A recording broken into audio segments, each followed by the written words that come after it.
Bismillah ar-Rahman ar-Rahim. Assalamu alaikum wa rahmatullah. Nous allons voir ensemble aujourd'hui un ancien ennemi de l'islam qui aujourd'hui s'est converti à l'islam grâce à un miracle scientifique qui se trouve dans le Coran.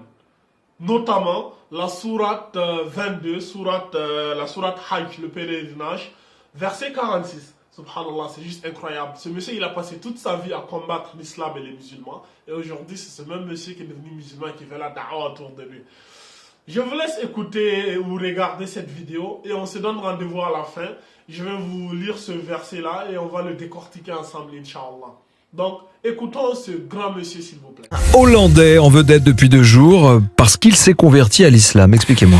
L'histoire de Joram van Klaveren a fait en 48 heures le tour de l'Europe, a gagné la Méditerranée puis l'Asie et de Tanger à Jakarta.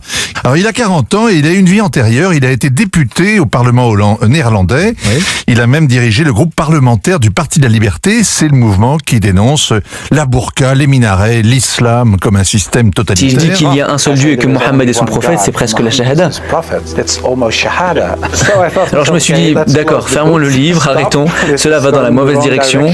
Et bien sûr, je n'étais plus aussi anti-islam à cause de ce que j'avais lu, ce que j'avais vu et ce que j'avais expérimenté. Ce que je vais vous dire maintenant, ça ressemble un peu à un conte de fées, mais c'est vraiment arrivé. À la fin, il y avait tous ces livres sur la table, et quand j'ai eu ce sentiment de, ouais d'accord, c'est la shahada d'une manière, je me suis dit, bien, j'ai mis tous les livres sur l'étagère la plus haute, mais il y avait tellement de livres que beaucoup de livres sont tombés de l'étagère, et l'un des livres qui est tombé de l'étagère était le Coran. Et quand je l'ai ramassé, ma main était sur une page avec la sourate 22, verset 46, et il est dit que ce ne sont pas les yeux qui sont aveugles, mais les cœurs.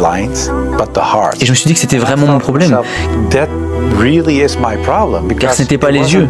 Je pouvais vraiment voir ce que je n'ai pas choisi ma religion. Je suis né dans une famille chrétienne, j'ai été élevé de manière chrétienne, et je suis très reconnaissant pour toutes les bonnes choses que ça m'a apporté, mais ce n'était pas ma décision. Et la seule fois où j'ai pris une décision, c'était en devenant musulman. Et c'était, comme je l'ai dit, je pense, la plus importante décision que j'ai prise. Et c'était la décision la plus rationnelle que j'ai prise. Je n'ai jamais mis des années et des années à décider d'une seule chose. Ça n'est arrivé que pour devenir musulman. Qu'as-tu ressenti quand tu as fait ta première salah?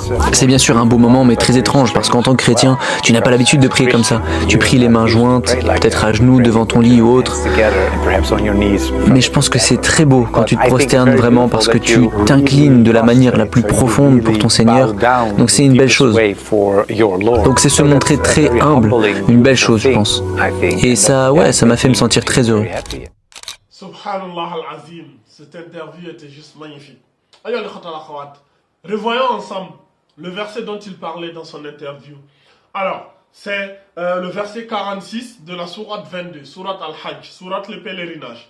Allah subhanahu wa ta'ala, il nous dit ceci. A'udhu billahi minash shaytanir rajim.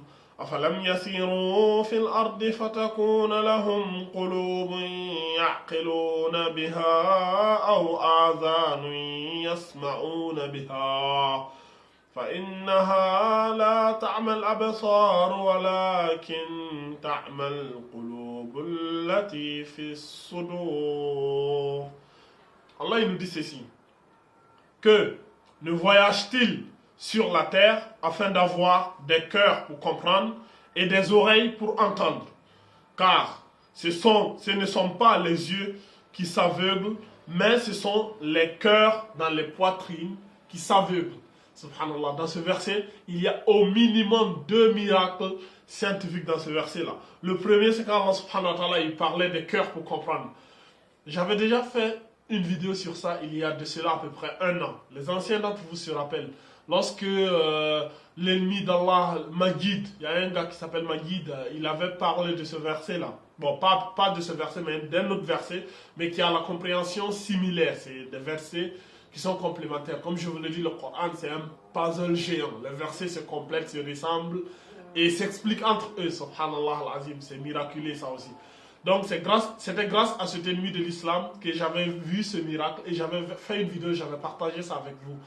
Je mettrai peut-être le lien dans la description pour que ceux qui ne l'ont pas encore vu aillent la voir dans cette vidéo où Allah subhanahu wa ta'ala parlait du cœur, le cœur qui comprend. Le cœur, il a des trucs, il a beaucoup de capacités similaires au cerveau. Il a des neurones, il a des fils, il a machin, tout ça.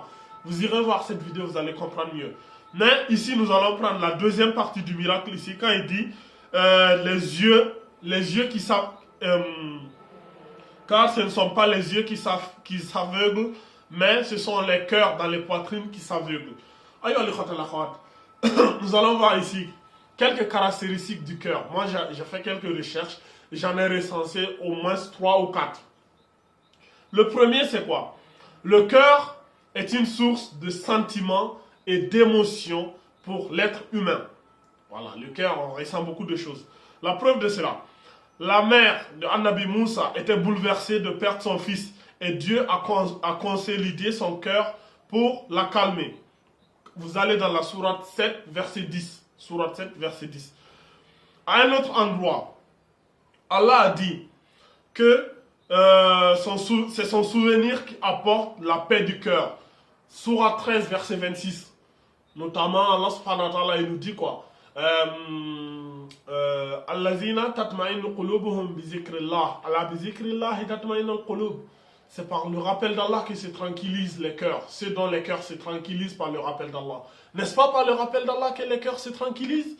Ala bi zikrillah tatma'innu qulub.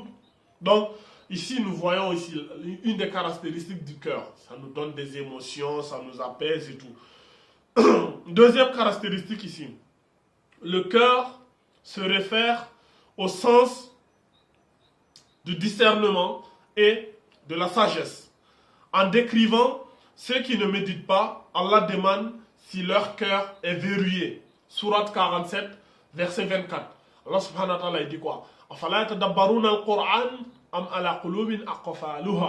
Ne médite-t-il pas sur le Coran ou y a-t-il des cadenas dans vos cœurs? Pourquoi vous ne méditez pas? Pourquoi vous ne réfléchissez pas sur le Coran? Qu'est-ce qui se passe? Vos cœurs sont-ils verrouillés? Il y a des cadenas ou pas? Donc on voit aussi une des caractéristiques du cœur ici. Et la troisième et la dernière ici que j'ai recensée, le cœur est aussi un moyen de compréhension qui dépasse le physique. Il a été demandé à l'imam Ali comment Dieu pouvait être vu. On a demandé comment Dieu pouvait être vu. Il a dit, les yeux ne le voient pas avec la vue de la vision, mais le cœur le voit avec la réalité de la foi. Ça, c'est l'imam Ali qui nous parle de cela. Donc, on voit ici rapidement quelques caractéristiques du cœur. Donc, l'aveuglement intérieur est la capacité d'utiliser le cœur correctement pour les fonctions ci-dessous. Et l'incapacité plutôt. Quand on dit quelqu'un il est aveugle, ça veut dire qu'il n'arrive pas à utiliser son cœur pour discerner, voilà.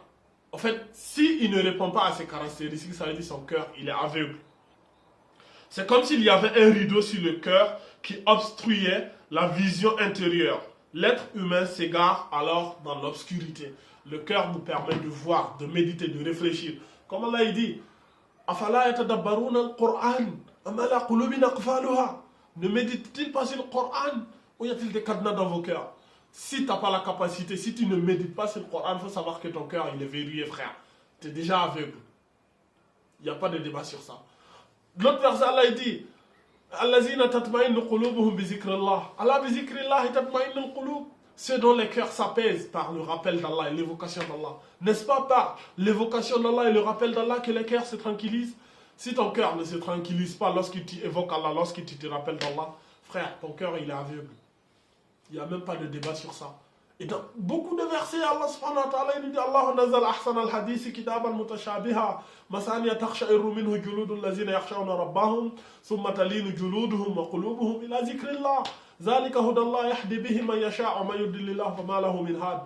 Allah il a fait descendre le plus beau des récits, un Coran en langue arabe. Les versets se ressemblent et se répètent. Et tu vois la peau de ceux qui craignent leur Seigneur s'apaiser, frissonner, puis leur peau et leur cœur s'apaisent, se tranquillisent par l'évocation d'Allah. Allah dit ce sont ceux que Allah il guide. C'est le livre par lequel Allah guide qui il veut, mais celui qu'Allah égare, nul ne pourra le guider. Donc ce verset, subhanallah, c'est un miracle. Et ce monsieur, il a lu ce verset, il a médité et il s'est converti. Donc dites-moi ce que vous pensez de cette petite interview de ce monsieur-là. Et c'est tout ce que j'avais à vous dire aujourd'hui. Et que dire d'autre? Hadha alam. Wallahu azza wa jalla ala wa alam. Subhanaka Allahumma wa bihamdik. Ashhadu an la ilaha illa anta astaghfiruka wa atubu ilayk.